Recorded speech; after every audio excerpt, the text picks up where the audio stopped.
खुलुमबाय आंनि मुङा मुस्रि महेन्द्र बसुमतारी आफादगिरि मानास मावजि गेन्द्रि खुदुरुम ससाइटि आरो आंनि आगसि साइडआव जिरायनाय दङ गाहाय नेहाथारि मानास मावजि गेन्द्रि खुदुरुम ससाइटिनि मुस्रि रमेश नार्जारी आरो आंनि आगदा साइडआव जिरायनानै दङ मुस्रि अनसुमा गोरा बर' एकाउन्टेन्ट मानास मावजि गेन्द्रि खुदुरुम ससाइटि।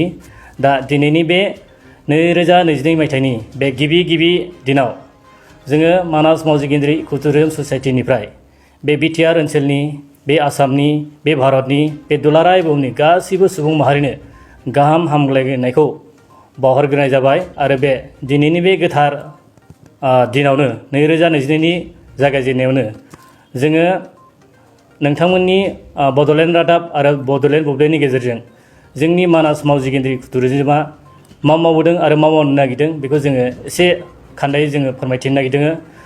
मानास मावजि गेन्द्रि खुदुरुम ससाइटिया 2003 मायथाइनिफ्राय 2022 गासै बे 18 बोसोराव मानासखौ लाथिख'निफ्राय जोङो 100 बानायना होबाय।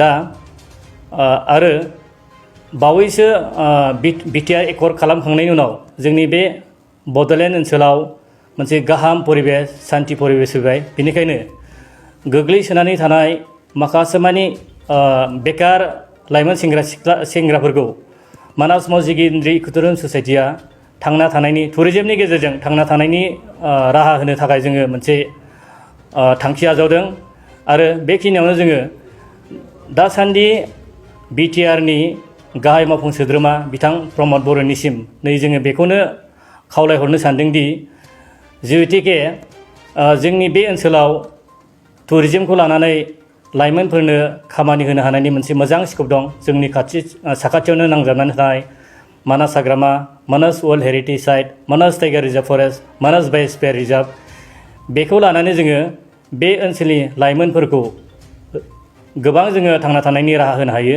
दा बेनिखायनो बेखिनियावनो आङो खावलायबावनो लुगैदों जे जिहेतुके बिटिआर एकर्डआव कक्लाबारि बे ओनसोलाव मोनसे इन्डास्ट्रियेल इस्टेट गायसननाय दङ।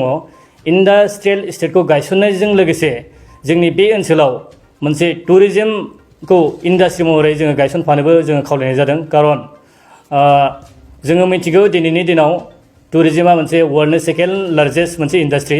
बेनिखायनो जोङो मोनसे ओनसोला मोनसे हादोरा टुरिज्मखौ गारनानै मालाबाबो इक'नमिक जोङो सार्भाइभ जानो हाया। बेनिखायनो आं खावलायनो लुगैदों मानव गेदेर बिथां प्रमद बर' बिथांनिसिम थाबैनो जोंनि बे मानास नेसनेल पार्कनि गं 63 प्रिन्स भिलेजनि 1,22,000 सुबुंफोरखौ थांना थानायनि राहा लामा जोङो टुरिज्मनि गेजेरजों होनो हायो।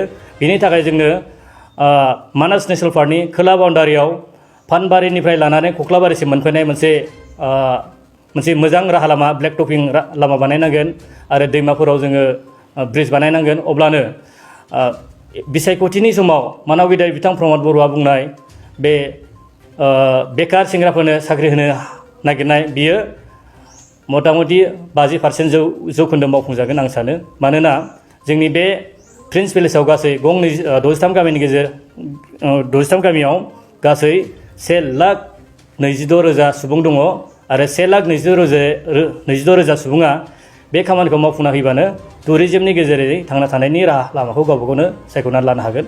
गोजोन्थों।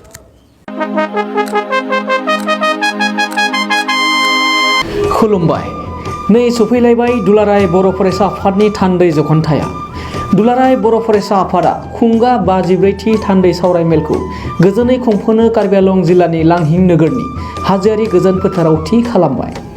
गासैबो हारि हारिसाफोरनिसिम बानजाय आफादनिफ्राय मोनसे फोसावनाय जादों।